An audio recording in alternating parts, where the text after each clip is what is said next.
if there are crimes here and the grand jury finds them, and I'm not closed at all to the fact that there were, then why shouldn't those people be punished the way every other ordinary citizen is? So recently, Glenn Greenwald went on After Party with Emily Jashinsky to talk about the possibility and potential for high-ranking officials related to the Russiagate hoax to be charged, and the likelihood of that happening anytime soon under the Trump administration, including people like Obama, Clapper, Brennan, Hillary Clinton, and others. You know, this was a scheme that not only tried to frame the sitting president for treason, but also exacerbate tensions with Russia. Glenn's followed this story super closely, so let's get his take on it. Please like the video and subscribe to the channel. It is my understanding that you are one of the great legal minds of your generation. You are a trained attorney. So what does it mean? What is the significance of the grand jury escalation that we learned about today? Well, I'm of two minds about it. Number one is I have seen the Trump Justice Department announcing what is pretty meaningless often, and you don't usually announce it for that reason, which is we're investigating so-and-so, and it's usually like red meat fed to I don't know what you're talking base. about. I don't know what you're talking about.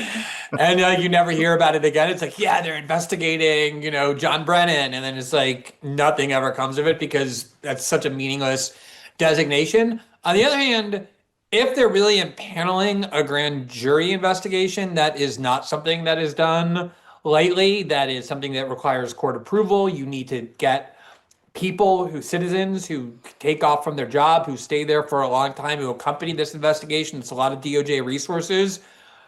And, I do think there's some stuff in this new set of disclosures that contributes to the belief that there was criminality here, not just political abuses of the intelligence agency or deliberate dissemination of fabrications. That they did for sure.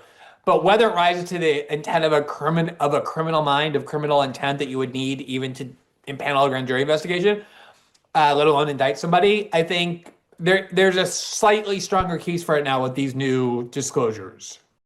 Yeah, interesting to hear him say that. Certainly a grand jury isn't just called up to handle these matters every day, but there is also something to the fact that they haven't levied any indictments or charges for anyone related to Russiagate, not even the ones that they meme about in their memes where they put, the O.J. Simpson Bronco chase with the head of Barack Obama out there on Truth Social, which Trump has done. So I fail to see whether that they'll even press any charges against any of these, let alone people like Clapper and Brennan and, Comey, and certainly not Obama. Presidential immunity precedents that happened in the Supreme Court that extended to Trump, but are not limited to Trump. Essentially, any presidents give him kind of a legal justification to point to and say, hey, you can't charge Obama. Now, do I think that's right? No, I don't think that's right, especially when it comes to matters like this, which, certainly was an absurd attempt to undermine a president just to further the aims of the war regime and escalate tensions with Russia. But I don't see any charges coming. Okay, interesting. So one of the big questions then is, does this imperil legally Hillary Clinton or former President Barack Obama? Those are the two obvious names. I mean, I think it's pretty clear at this point that John Brennan could be in trouble, James Clapper could be in trouble, but when we're talking about former president, former presidential nominee, what do we know actually as you see it right now? That still feels very far-fetched to me, especially with the presidential immunity decision in the Obama case. But legally, is there much that can be done by the Trump administration at this point? Yeah, if you read the Supreme Court's immunity decision, that, of course, redounded massively to the favor of Trump. And I was trying to tell everybody at the time, it's not just for Trump. It also immunizes past presidents and future ones. Yeah. So if you do want to investigate and imprison Joe Biden or Barack Obama, this is going to completely shield them as well. Basically, it just says that any exercise of legitimate Article 2 power, even if it's done corruptly and criminally, it's still immunized. Just anything you're doing under Article 2 and obviously overseeing an intelligence investigation, even if done with corrupt motives, is clearly within the Article 2 power. So there's no way you could indict President Obama, given that immunity ruling. The other problem with Hillary Clinton is that a lot of these acts are 8 years old now, and many of them are outside of the statute of limitations. One of the reasons why people think you could still prosecute Brennan and Clapper and even Comey is because they actually testified much more recently and made some statements that are quite clearly false. The way the New York Times describes it is these newest disclosures complicate Brennan's narrative. That's just such a nice way to have your lies described by the New York Times. It complicates the narrative. And another article called it, these are some messy disclosures. But they definitely lied about what Russiagate was, to what extent they were allowed in the Steele dossier, what kind of intelligence they had that justified these conclusions, whether they were alleging merely Russian involvement or actually collusion. And of course, the collusion was what drove the whole scandal in the first place. There would never have been a scandal without the collusion aspect. Still, having a former CIA director or FBI director indicted, criminally charged, and put into criminal court is something we do not see in this country. So I'll believe it only when I see it. Totally right. Totally agree with them. And at the very least, it seems like low-hanging fruit to charge some of these vile criminals, Comey and Brennan and Clapper, with perjury. They are guilty of perjury because of exactly what he just said, something that mainstream media isn't following, that they have testified recently, outright falsities that have been exposed as falsities by some of these disclosures, and some earlier disclosures, by the way, in the form of the Durham report, that showed that they perjured, that they lied about the fact that they went forward with this hoax, with the Russiagate hoax, the idea that, the emails were hacked, the voting machines were hacked, and or Trump colluded with Putin, essentially, to represent the Russian government from within the United States. That's absolutely true. Also, what he's saying is true, too. Do I like it that court decision was handed down to give the president vast sweeping immunity for duties, even if they were criminal, as long as he can point to them and say, hey, that just pertains to my executive duties under Article 2 of the Constitution? No, I don't like that opinion, exactly for the reason he said. A lot of Trumpians were celebrating that at the time, but that extends to, as he said, past presidents, future presidents, that even if acting corruptly, and you can read that opinion, it talks to that, and even if it is perceived as corruption, they can't go down for it. Well, that's not how the Constitution's supposed to be. There's supposed to be a impeachment mechanism, a removal mechanism, and you can charge the president with crimes. He's not immune to all crimes. It was never supposed to be that way. That's why Nixon felt forced to resign, by the way. Otherwise, Nixon could have gotten away with Watergate and all sorts of war crimes that presidents have gotten away with where they shouldn't. This seems to shield them from that. So yeah, Glenn is right about this, and that's the road we've gone down. And I don't see any belief that any perjury charges or indictments will even be handed down against people like Clapper, people like Brennan, etc., despite all the rhetoric that you hear. This is a distraction. But I do think there are probably people inside the Trump administration, given that they did try to actually imprison Donald Trump, had he not won this election, he would be imprisoned for life. I'm sure starting with Trump moving down, they want some, I guess you could call it equal application of the law or vengeance or some combination thereof. Imagine that, equal application of the law. And they said the fact that we're charging Trump with crimes, federal crimes, means that no one's above the law, back when they did that in Trump's first term. And now, that just disappears completely when you have, them calling this a conspiracy. The fact that the real collusion was trying to take down Trump for farcical reasons in his first term. And now they don't really say that very much, that, this shows that everyone's equal under the law. Absurd. And want to see some of the people who tried to imprison Donald Trump themselves imprisoned. It's so strange to be in this banana republic territory where you look at what happened to Donald Trump, and whether you supported Trump or not, there were people, I think, that were sober minds saying this is setting a dangerous precedent. And then you look at the Trump administration coming in and, in some ways pursuing, I think, what's legitimate justice, and then in other ways pursuing very divisive justice. And, there's still an open debate to be had, given where the evidence goes, about whether this is a legitimate pursuit of justice or not when it comes to like Hillary Clinton or Barack Obama, who clearly acted badly, but whether or not there's a legal rationale, I think is yet to be determined. And then you have Trump going after like Ramesa Ozturk and some of the excessive use of power that's come from law enforcement under the directive of the President of the United States. Like, I know this is a much bigger picture question than Russiagate, but to me it all sort of, as somebody who's been opposed to Russiagate from basically the beginning, you want to see justice, you want to see clarity, you want to see disclosure, but then you just get that pit in your stomach about where it goes. And I don't know if I'm alone in that, or maybe it's just the red wine, which it occurs to me I'm drinking in a white shirt. So give me your thoughts, Glenn. Yeah, that can create unwarranted anxiety, I hear. No, so, I'm of two minds about this because I remember in 2007, 2008, which is like this first few years of my writing about politics, I was very focused on the war on terror, the crimes of the Bush and Cheney administration. And I absolutely believe that some of those policies were outright criminal. They ordered the NSA to spy on American citizens without the warrants required by law. They just ignored the law, created a theory that they had the power to do that. Obviously, torture, people have been prosecuted for torture under domestic law, as well as international law, and it went way beyond just 3 cases of waterboarding. There were, all kinds of sleep deprivation and stress positions, things that humanitarian law blatantly prohibits. And when Obama was running in 2008, a lot of liberals, a lot of people in his party were asking him, would you, if you're elected, consider having the Justice Department prosecute the people who committed these crimes? And he kept saying, absolutely, nobody's above the law, but I would ask my attorney general to see if there are crimes, and if there are crimes, we would prosecute. Absolutely. This exactly happened. You don't hear that much about it, but the war crimes of the Bush administration were palpable.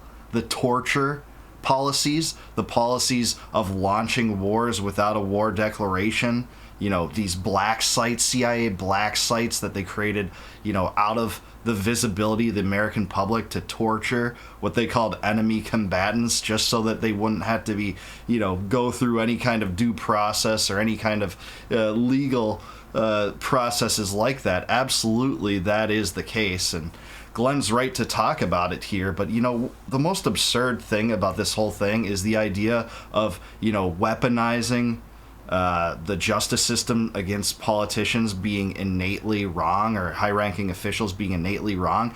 That was never the complaint about people, from people that saw this reasonably. I think all of us, of actual morality, would want justice to be done to evil perpetrators, but not people, wrapped up in hoaxes like Russiagate. So in this case, I don't think that there's any kind of inconsistency when it comes to handing down indictments and charges against true crimes that did pervert the justice system, that did pervert the electoral desires of the American people, versus, throwing specious charges at them and trying to take them down that way, like was Russiagate, a hoax that they were still perpetrating, even as Trump did bellicose things toward Russia, like withdraw from the INF treaty, like condemn Russia for giving Snowden asylum, like sanctioning Russia for taking control of Crimea, which, by the way, wanted to become part of Russia, by the way. So during all of this, and even as he provided weapons to Ukraine, $400 million worth of them, including the Aegis missile systems that do have offensive purposes, they still went along with this facade, saying that he was a Russian agent, even if he was doing antagonistic things toward Russia. He wins 2 months in office. He announces nobody's being prosecuted. His argument was we have to look forward, not backward, which justifies never prosecuting any crime. I mean, all crimes by definition require looking backward. They're in the past, so you have to look backward. And that idea, we have so many important things we can't look backward, would, you should free everybody from prison then and never have any more criminal trials. And I remember at the time, the overwhelming view of the corporate media was, yes, this is the right decision. Only banana republics prosecute prior presidents, have administrations prosecute prior presidents. And I understand that. I understand the obvious potential for abuse in Brazil, for example. Just today, this very authoritarian judge ordered Jair Bolsonaro put under house arrest because he participated in a protest against this judge.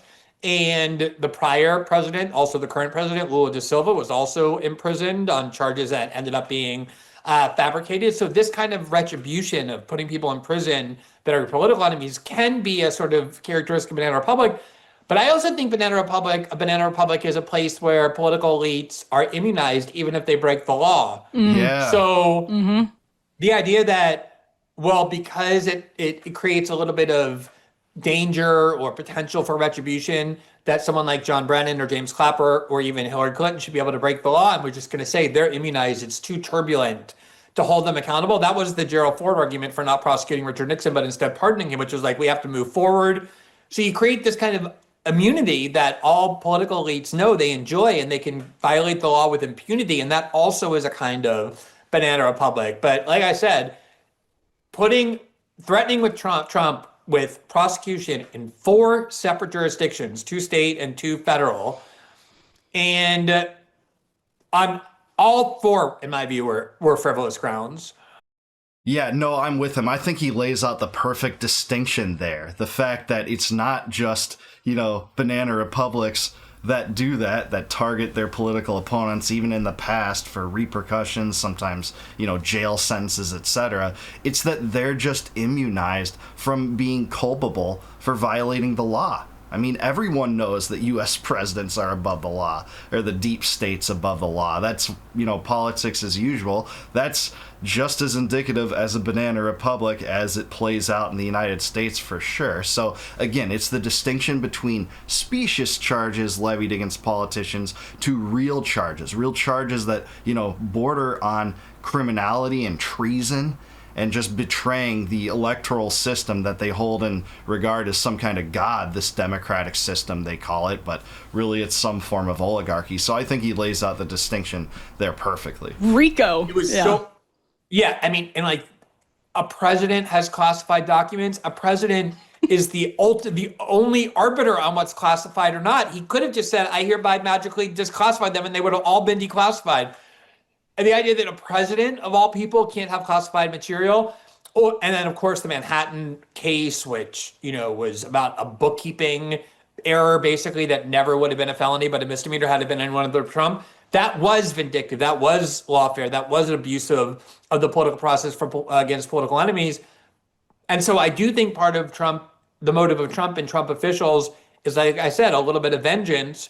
But I also think that if there are crimes here and the grand jury finds them, and I'm not closed at all to the fact that there were, then why shouldn't those people be punished the way every other ordinary citizen is? Exactly right. If nothing else, they certainly are guilty of perjury. I can say definitively that's true when it comes to people like Clapper and Comey and Brennan, and I think that can be demonstrated in court. I think that's what you would see in court, if there were actual kind of legal processes that pertained to the rich and powerful and elites that are high-ranking in the deep state, like were those people involved in the Russiagate hoax.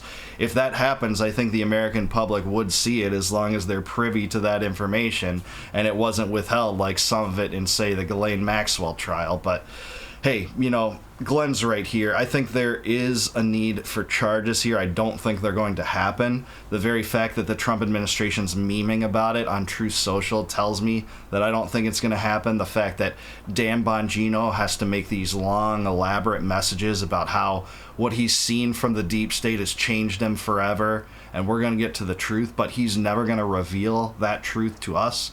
By the way, he didn't say that last part, but that is, the natural result of these things. I don't think you're going to see anyone go down for this. Certainly not Obama, certainly not Hillary, and it's not because the U.S. isn't a banana republic. It's that there's a double standard for the rich and powerful compared to the rest of us. These people are, as Glenn called it, immunized from breaking the law. We see that time and time again. It's, ironic that Clapper's name is coming up in this, because it was Clapper that lied under oath in congressional testimony over whether the NSA had a bulk data collection program that operated without warrants. He said categorically, no, we don't do that. And that is what, Snowden cites as inspiration for him to become a whistleblower. So that's what happened. Did Clapper go down for that at all? No, instead of going down for that, even as the top spy in the U.S., while he was saying that, he got promoted to become an analyst on CNN. No charges, nothing to see here, no punishments. You can just have a palpable violation of the Fourth Amendment that applies to all of us, that's that sweeping and expansive, and no one's going to go down for it. I think the same is true here. the Trump administration wants to talk about this more because it's swept up in arming Ukraine right now and covering up the Epstein story, but nothing's going to come from this.